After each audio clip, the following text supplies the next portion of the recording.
Lugupeetud Tartu Ülikooli katoliku kogudus.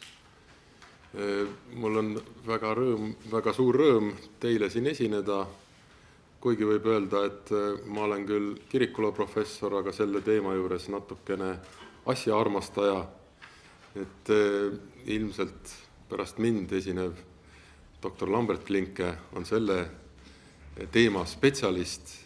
Mina refereerin suures osas teisi autoreid, kuigi käisin ka ise arhiivis ja vaatasin üle elektroonilised materjalid, aga ma arvan, et siin on tõesti veel palju tööd ees.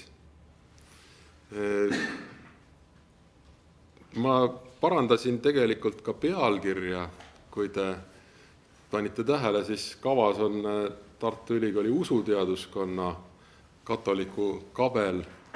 Ja tõsiasi on see, mida ma kohe selgitama pean, et tollel ajal, kui usuteaduskond oli rangelt konfessionaalne, valmistas ette Luteri kiriku pastoreid kogu Vene impeeriumi jaoks, sealhulgas siis muidugi ka Eesti ja Liivimaa kubermangude jaoks, siis usuteaduskond ei olnud tegelikult otse seotud ei õigeusu teoloogia õpetamisega, mida samuti Tartu Ülikoolis tehti, ega ka roomakatoliku teoloogia õpetamisega. Nemad distantseerusid, võib öelda sellest, ja roomakatoliku kiriku teoloogia õpetamise puhul ei olnud mingit erilist konflikti ega tüli, aga võib öelda, et venestamise perioodil oli isegi vastuolusid usuteaduskonna ja siis vene õigeusu teoloogia professori vahel. Et teda isegi ei lastud nõukogu koosolekutele teinekord, et oli selline teatud poliitiline taust sellel asjal. Roomakatoliku kiriku teoloogia puhul sellist konflikti ei olnud, aga on ka selge, et see õpetus toimus ikkagi usuteaduskonnast selgelt lahus. Et võib öelda, et me oleme tänasel päeval palju lähemale jõudnud sõprusele ja koostööle erinevate konfessioonide vahel. Tartu Ülikooli usuteaduskond, võib öelda mõne sõnaga, oli 19. sajandi keskel oma kuulsuse tipul, võib öelda, olles siis Balti-Saksa, aga ka Riigi-Saksa teoloogide jaoks selline idapoolne ülikool, idapoolne teaduskond, kuhu tulid õpetama päris tugevad teoloogid ja kes siis mõjutasid ka seda saksa protestantlikku teoloogiat laiemalt.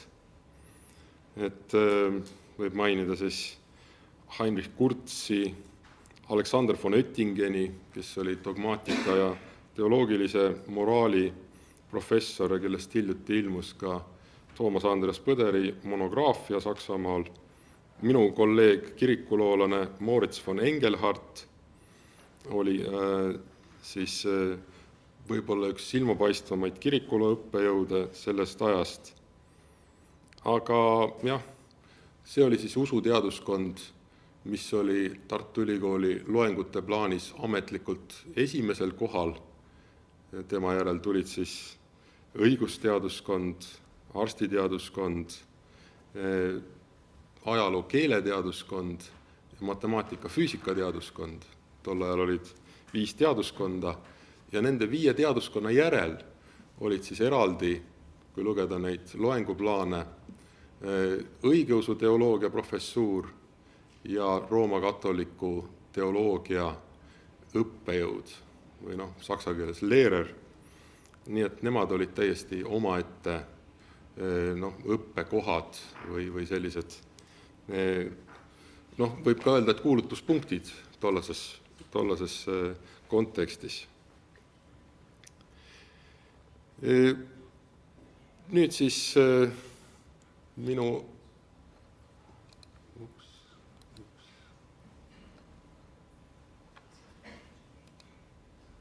allikatest,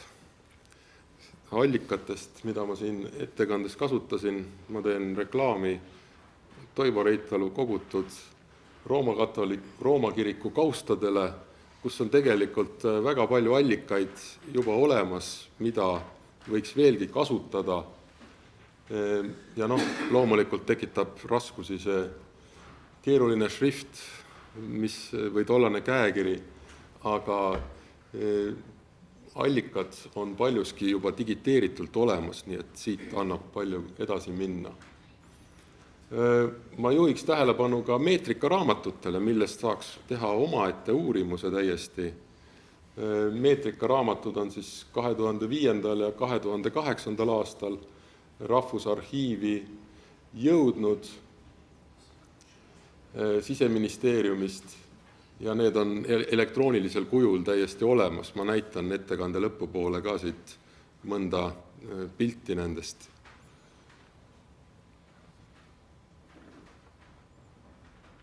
Ja Rahvusarhiivis on muidugi eraldi, vähemalt üks kaust on selline, mis räägib spetsiaalselt just sellest roomakatoliku õppetoolist või õppejõust ja paraku just selle sulgemisest omal ajal.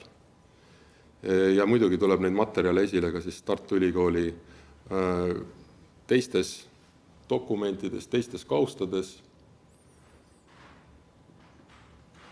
Ja need meetrikaraamatud on just siis Tartu roomakatoliku koguduse nimetuse all olemas. Tartu roomakatoliku kogudus. Kirjandusest ma pean kohe ütlema, et kasutasin kõige rohkem 2 väljaannet. Üks on siis 1999. aastal ilmunud Tartu Neitsi Maarja kogudus 150, mis on, ma arvan, praegu kõige põhjalikum käsitlus koguduse varasest ajaloost. Ja siin on eraldi siis Bérard Huberi ülevaade, ajalooline tagasivaade kiriku 40. aastapäeva puhul ja see on tegelikult originaalis ilmunud juba 1939. aastal. Nii et siin on selliseid fakte ja märkusi, mille puhul ma ei teadnud, kust nad pärit on. Võib-olla doktor Lambert Klinke oskab täpsemalt selgitada hiljem. Et küllaltki detailne ülevaade ja võib öelda, et mõnele küsimusele, mida siin ka isa Vello Salo on üles tõstnud selles raamatus, on tegelikult hiljem ka vastuseid antud. Aga ega väga palju ka edasi jõutud ei ole. Teine allikas on Lea Lepiku kirjutatud saksakeelne artikkel 2 õppetoolist, roomakatoliku ja kreekakatoliku, nagu see pealkirjastatud oli, teoloogia jaoks, ja see on siis Tartu Ülikoolis toiminud õppetoolidest ja üks nendest on siis roomakatoliku õppetool. Nii et tema on tegelikult ka siis Bérard Huberi andmetele täiendust ja täpsustust toonud, et need on siis olnud 2 sellist peamist kirjutist, mida ma teadsin siiamaani sellest ajast. Aga nüüd teema juurde.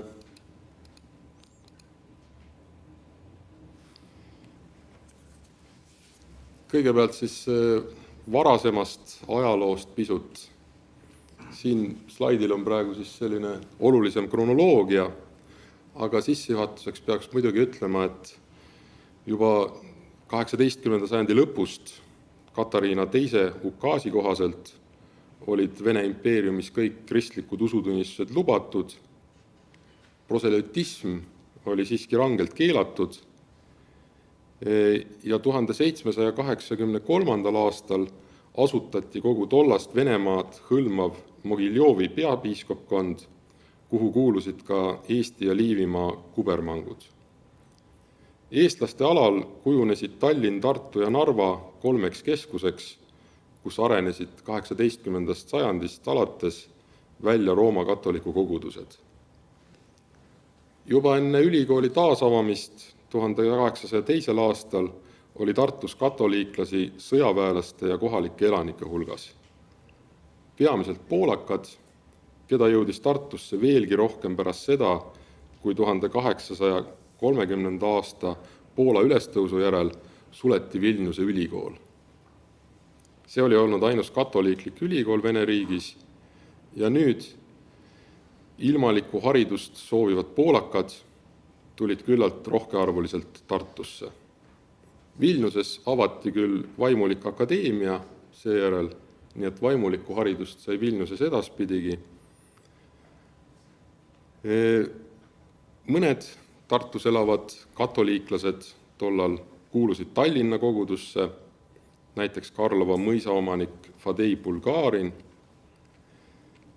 ja koos katoliiklastest garnisoni liikmetega ja seniste kohalikest elanikest katoliiklastega moodustati juba arvestatav kogukond.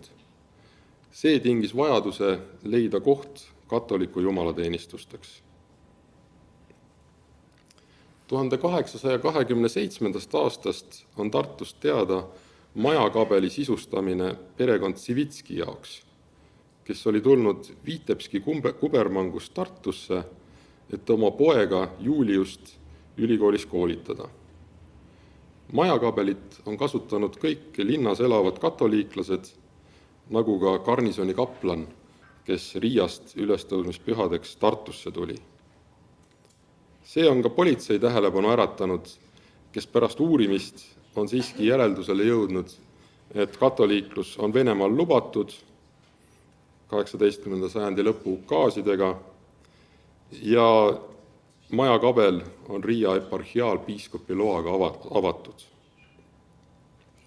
Tingimuseks oli seatud, et hoone ei tohiks olla suurem kui ümbruskonna hooned ning selle välimusest ei tohiks näha olla, et tegemist on kirikliku hoonega. Pole selge, kus ta tegelikult asus.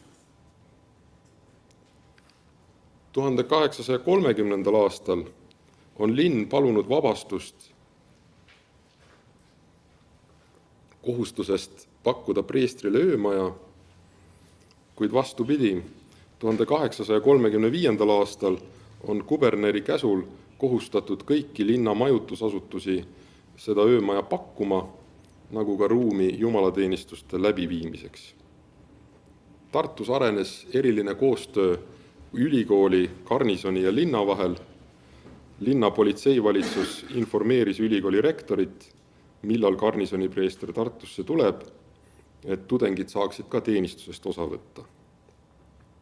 Maapolitsei valitsus, Ordnungsgericht, pidi sellest ka maaelanikke informeerima.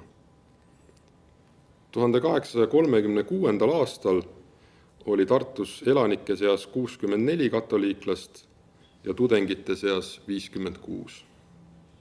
Nii et üle 100 juba kokku.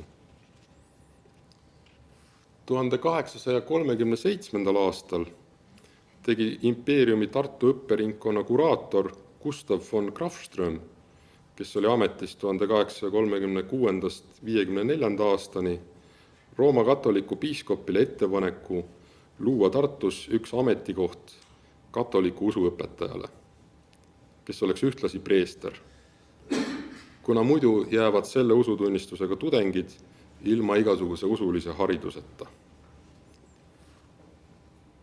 Ma lähen siis korraks tema isiku juurde.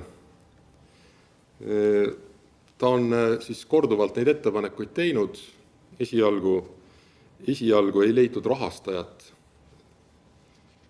Ja Gustav von Grafström on olnud küllalt selline vastuoluline isiksus.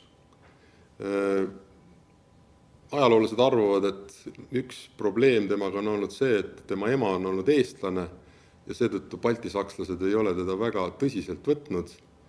Et kui lugeda tema kohta antud iseloomustust ühest baltisaksa leksikonist tänasel päeval, siis tema kohta öeldakse, et kuraatorina oli ta bürokraat ja range formalist ja enamus õppejõude Tartu Ülikoolis hindasid teda negatiivselt ja tudengid ei armastanud teda üldse. Aga See portree, mis temast on siis säilinud, annab ka sellise küllaltki vastuolulise pildi, mees, kes on kuidagi varjus.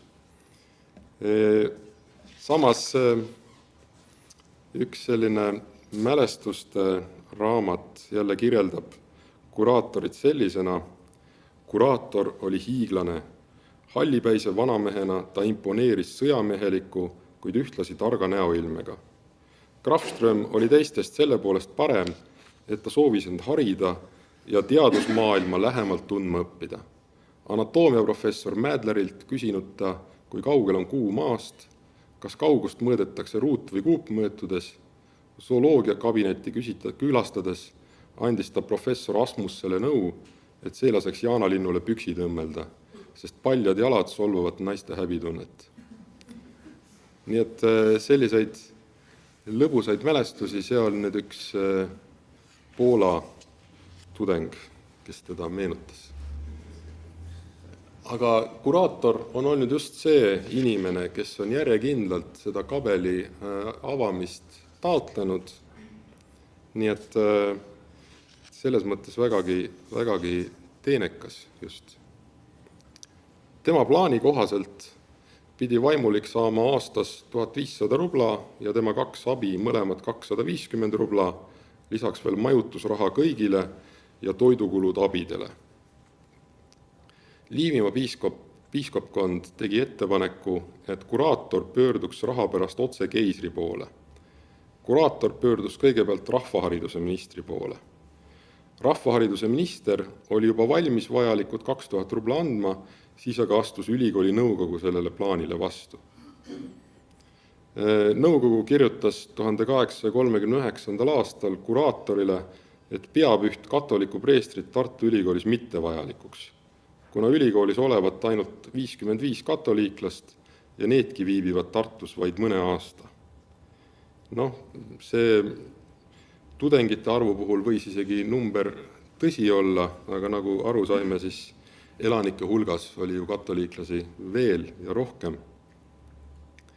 Ja nõukogu leidis, ülikooli nõukogu siis, et piisaks, kui preester Riiast Tartut 4 korda aastas külastaks ja linn tema korteri eest hoolitseks, nagu see varemgi olnud. Ülikool ei näinud võimalust selle eest ise hoolt kanda.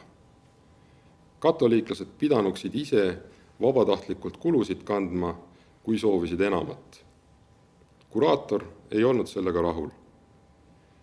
1840. aastal kirjutas ta kindralkuberner Karl Magnus von der Palenile, et tema abiga vähemalt üks alaline hoone katoliku jumalateenistuseks püstitada.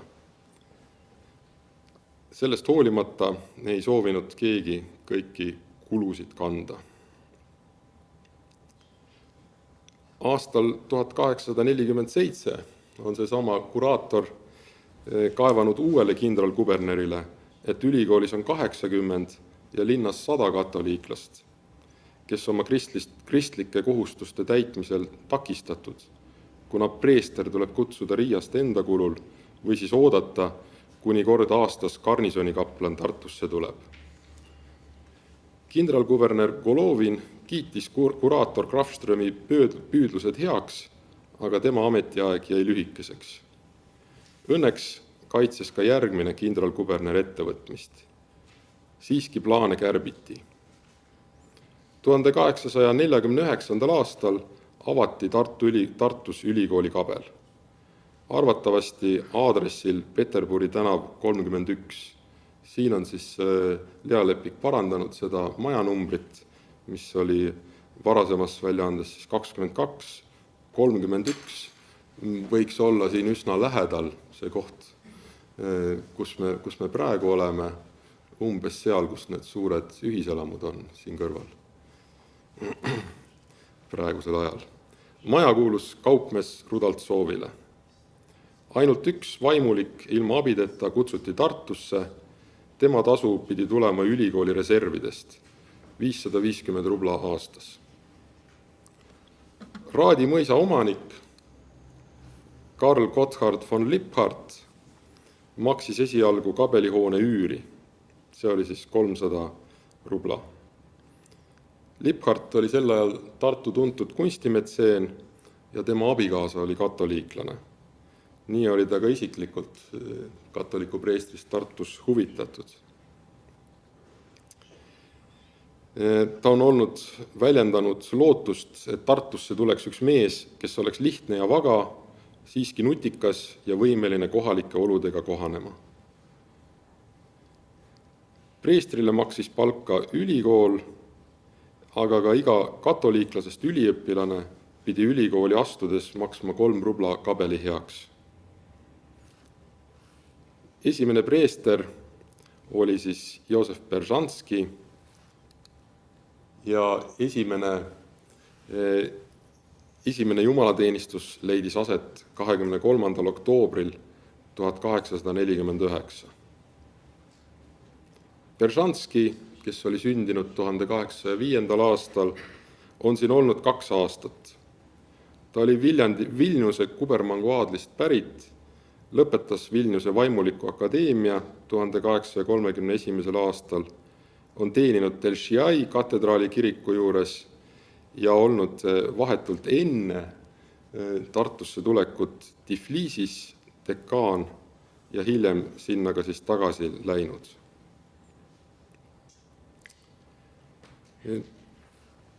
Järgmine suurem selline muudatus selle kabeli jaoks on olnud 1862. aastal, kui senine üürileping lõppes ja hakati üürima maatükki Tähtveres, niinimetatud Stankjevitši krunti linna lähedal, millel asus üks suur küün.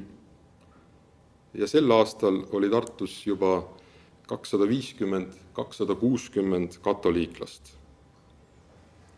Arvud ei ole täpsed, kuna dokumentides pole alati märgitud, kas garnisoni liikmed ja maaelanikud on sisse arvatud või mitte. Ja kogudusel olid sel ajal suured plaanid. See on juba preester Kossovski juhtimisel, kellest ma kohe ka pikemalt pisut räägin. Alustati korjandusega ja pandi nurgakivi ja ehitati vundament suure kiriku jaoks, aga tegelikult oli siis mitmeid takistusi, sellest on selles eelmises juubeliraamatus pikemalt juttu, kiriku ehitusega seotud takistustest ja lõpuks saadi Siseministeeriumi toetus 3000 rubla ja lisaks annetustele siis selle raha abiga saadi ehitada preestrimaja ja selles hakkasid toimuma ka siis jumalateenistused. Seda siis kuni 1899. aastani, mil uus kirik sisse pühitseti. Ülikooli suhtes võib öelda seda, et ülikooliga seos oli pisut lõdvem pärast 1862. aastat, kuigi finantseerimine käis ikkagi samamoodi ülikooli poolt ka ja ülikooli professorid olid alati koguduse eestseisuses. Kui varem külastas garnisonikaplan Riiast ülikooli, siis 1860. aastatel pidi ülikooli preester suvel ka kõik Liivimaa garnisonid läbi reisima, et neis leiduvaid katoliiklastest sõjaväelasi teenida. Näib, et loengud ülikoolis olid pigem tagaplaanil ja Lea Lepik ei ole leidnud aastatest 1876 kuni 1992 kedagi, kes oleks registreerunud loengutele otseselt.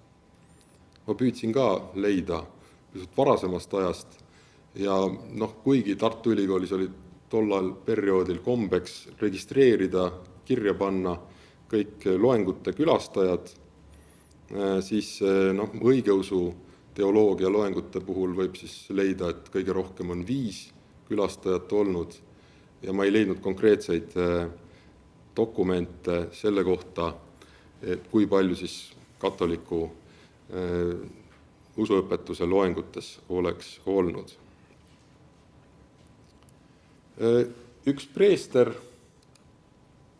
ei jäänud üldiselt kuigi tihti Tartusse, pärast mõnda aastat jätkus karjäär mujal ja muidugi tuleks siin välja tuua siis 2 kõige silmapaistvamat.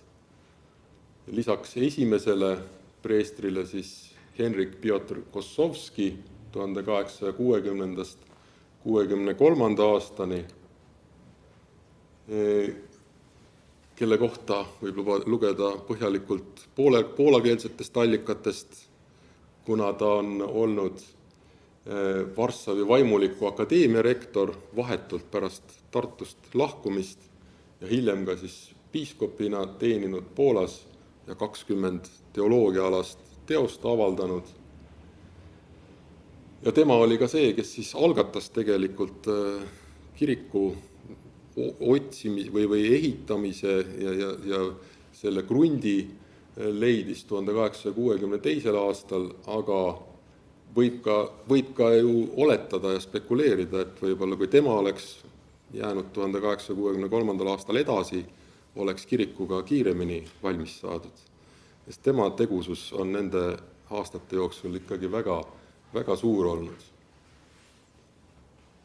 Ja poolakeelsest Wikipeediast lugesin ka, et ta on õpetatud Eesti Seltsi kuulunud. Ma ei ole õpetatud Eesti Seltsiga allikates seda kontrollinud, aga väga võimalik.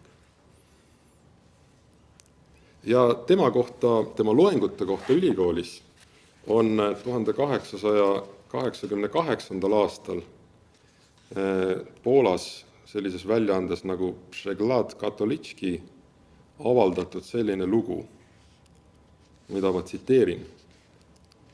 Enne tema tulekut käisid katoliku usku käsitlevatel loengutel ainult mõningad üliõpilased. Tänu tema teadmistele ja huvitavale ettekandmisviisile hakkas kogunema tema kateedri ette nii suur hulk kuulajaid, et nad ei mahtunud enam tavalisse auditooriumi ära. Sellepärast andis ülikooli juhtkond talle kõige suurema auditooriumi. Mõne aja pärast ei mahtunud aga kuulajad enam sellessegi auditooriumi. Teda käis kuulamas inimesi erinevatest uskkondadest. Laialdase kuulsuse võitnud loengud, mida pidas vapper usutõe eest võitleja, viidi üle ülikooli aulasse.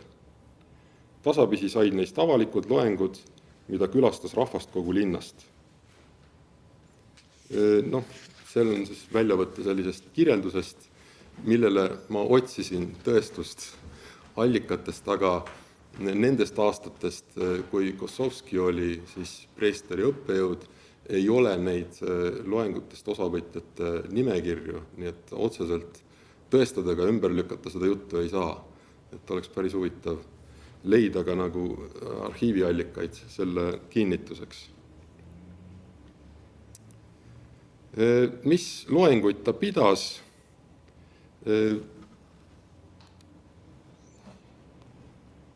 Selline loengu kavade kogumik, nagu ma mainisin, on olemas. 7. positsioon nii-öelda on siis Religionslehrer für die Studierenden römisch-katholischer Konfession, religiooni või usuõpetaja Rooma katoliku usutunnistusest õppijate jaoks. Ja siin on siis usuõpetus välja toodud, mis on toimunud kolmapäeval ja reedel 6–7, eeldatavasti õhtul. Ja see on siis üks semester. Teisel semestril on ta pidanud siis Sittenslehre loenguid eetikast siis. Et usuõpetust ühel semestril ja teisel semestril eetikat.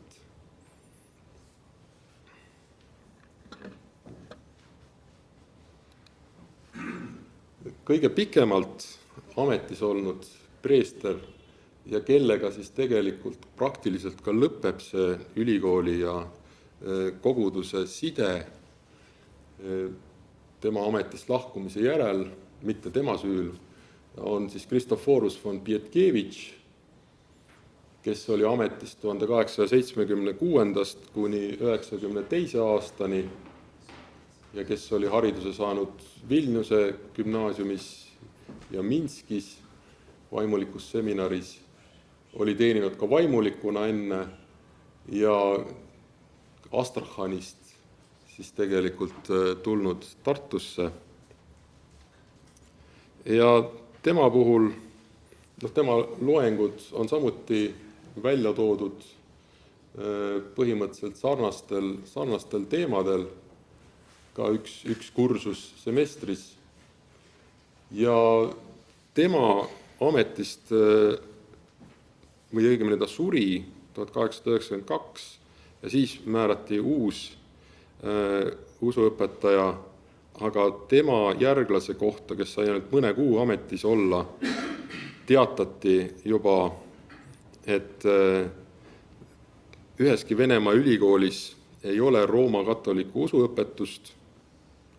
Nüüd siis avastati 1893. aasta algul ja kogudus anti ka siis üle rahvahariduse ministeeriumilt siseministeeriumile ja rahaline toetus hakkas siis käima siseministeeriumi kaudu.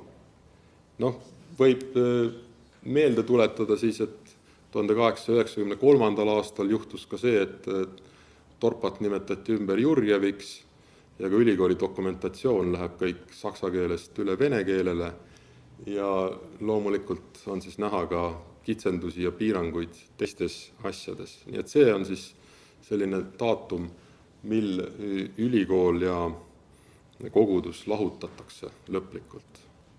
Nii et kuni 1893. aasta alguseni on ikkagi kogudusel ja ülikoolil tugev ühisosa.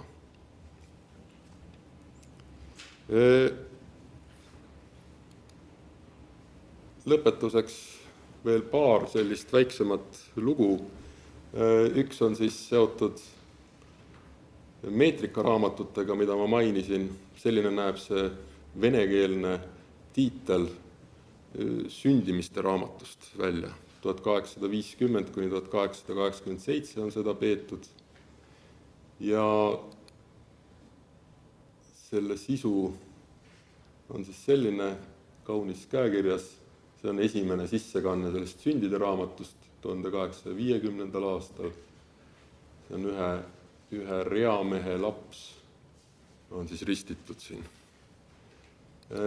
Teine sissekanne 1868 või 67. aastast õigemini selle vasakpoolsel leheküljel on 1867. aastast.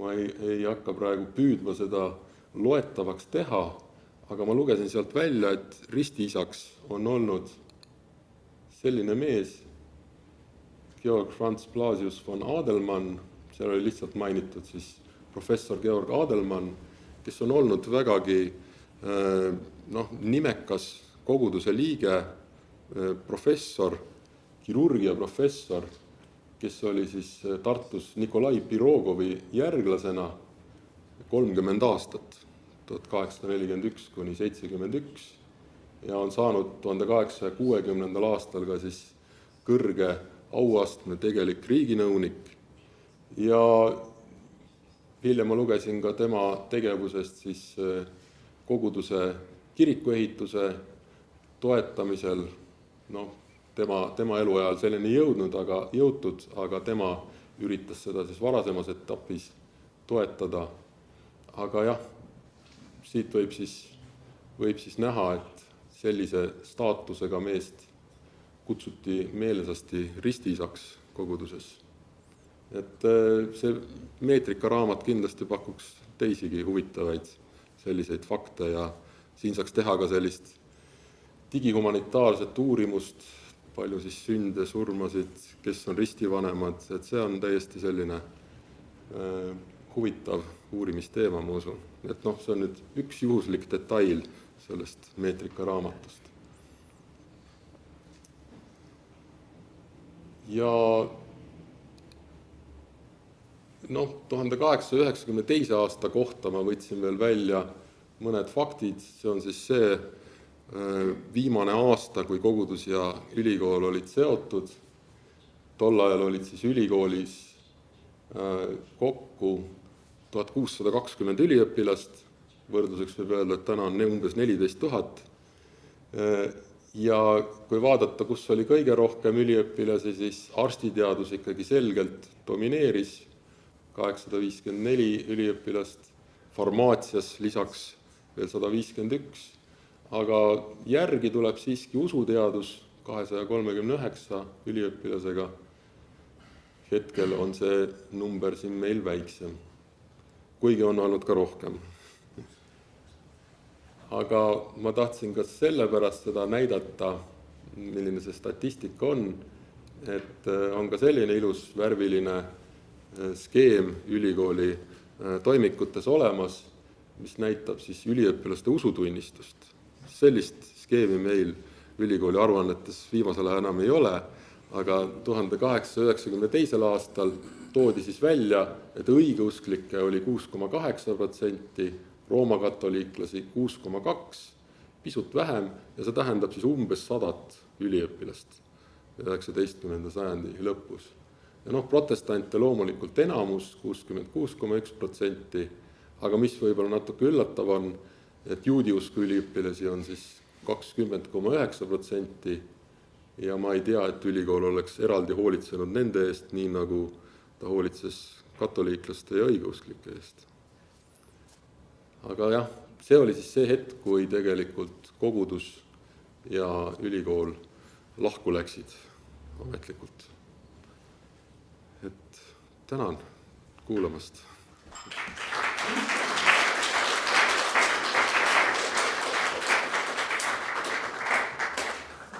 Kas on teada ka selle kiriku ehitamise tehnilise poole, et kaua see kestis ja kes seda rahastas ja kust need kivid toodi ja nii edasi? Seda viimast asja ma päris täpselt ei oskaks öelda, aga see kiriku ehitamise lugu tegelikult on selles mõttes ikkagi küllalt hästi dokumenteeritud. See eelmine juubelikogumik Tartu Neitsi Maarja kogudus 150, siin on ära toodud neid rahakogumisi, annetajaid, on ära toodud, millal miski valmis sai ja see traagiline juhtum, et võlvid varisesid, ei olnud ära kuivanud veel, kui juba hakati tugesid ära võtma ja seal sai ehitusmehi surma ja siin on siis ajalehest ka väljavõtte selle kohta toodud. Nii et see on kirikuloos üsna tavaline, et sellised ehituslood või ka kõik see, mis on nagu koguduse majanduseluga seotud, on üsna hästi dokumenteeritud. Nii et selles samas Bérard Huberi artiklis on sellest ehitusloost on vist 2/3. Nii et ma soovitan seda lugeda. See on üsna detailne. Kas on mingi taimi, milline see koguduse elu igapäevakas üldse võis välja näha 19. sajandi poolel? Jah, selles osas on jällegi suhteliselt vähe allikaid, et kui me need meetrikat vaatame, siis me saame aimu, kui palju oli ristimisi, matuseid, kui palju laulatati abielusid, aga mis täpselt toimus, et ehk tollane siseministeerium kogus mingit andmestikku ja ma ei tea, et oleks mälestusi selle aja kohta. Võib-olla doktor Lambert Klink oskab hiljem midagi selle kohta lisada. Et see on see, mis on tõesti päriselt huvitav, aga nagu öeldud, jah, et kirikuloost talletatakse preestrite tulemised ja minemised, meetrika, aga mis on siis tavaelu, missad nii nagu tollal ajal kombeks, tolleaegse ajagraafiku järgi, aga ega me rohkem ka ei oska palju öelda ilmselt. Kas kiriku oli mingi omas surnuajas, või kõik mäletati seal Narvamante karistud? See on siis Jaani Raadi. Ja, ma sain aru, et seal on eraldi ala oli seal Raadi kalmistul, mis oli siis katoliku koguduse jaoks. Et selles mõttes nad ei olnud laiali pillatud. Ja. Kui ma ettekandega küsiksin, kas sain niimoodi aru, seal päris alguses, eks ole, oli ju nii, et ülikooli nõukogu otsustas, et mingit raha ei anta, siis ta küsis erinevatest kohtadest ja ka kindralkubernerit ja siis tegelikult järgmine hetk oli see, et sellele ühele preestrile ülikooli nõukogu otsustas siis ikkagi anda. Et kas võis olla nii, et nõukogu muutis meelt või siis oli kindralkuberneril õigus natukene ülikooli nõukogu survestada, kui iseseisev see ülikooli nõukogu selle ajal oli? Jah, ega ta nüüd ei ole ju kunagi nii autonoomne olnud, et taolisi asju otsustada ise lõplikult. Et loomulikult ta esitas oma vastulauseid mingil hetkel, aga kui ikkagi riik siis kindralkuberneri või lausa keisri näol otsustas, et selline asi peab tulema, siis ei jäänud ka ülikooli nõukogul palju muud üle. Ja ma sain aru, et see oli just keiser Nikolai esimese sooviga seotud, et selline usuõpetus peaks tulema. Ja see on tegelikult käinud paralleelselt sellega, kui luuakse õigeusuteoloogia professuur, mida loomulikult ka, või isegi oluliselt rohkem, ei tahetud ülikoolis. Aga nad tulid enam-vähem samal ajal, nii õigeusuteoloogia kui roomakatoliku teoloogia õppetoolid. Nii et see oli ikkagi riigi poliitika, mis siis ülikoolile ette pandi, nii et ei saa öelda, et ülikool tervikuna oleks seda väga tahtnud, kuigi me nägime, et oli ka mõjukaid professoreid, kes olid sellest usutunnistusest ja olid kindlasti huvitatud sellisest arengust.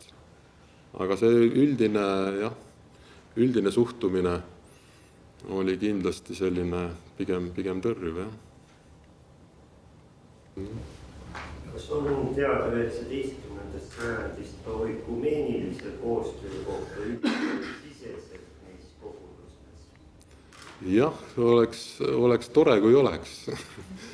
Oleks tore, kui oleks, aga mul ei tule praegu küll ette seda, et midagi sellist reaalselt oleks tehtud. 19.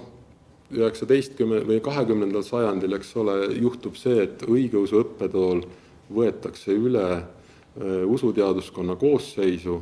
Sel hetkel ei ole see enam probleem. Seda õigeusu kirikut nähakse juba ka nagu Eesti kirikuna rahvusülikoolis. Just rahvusülikoolis see juhtub. Aga 19. sajandil oli see ikkagi paraku selline teistsugune hoiak. Et mul ei tule praegu ette, et oleks huvitav midagi sellist leida. Meened ettekande näete siit esimesele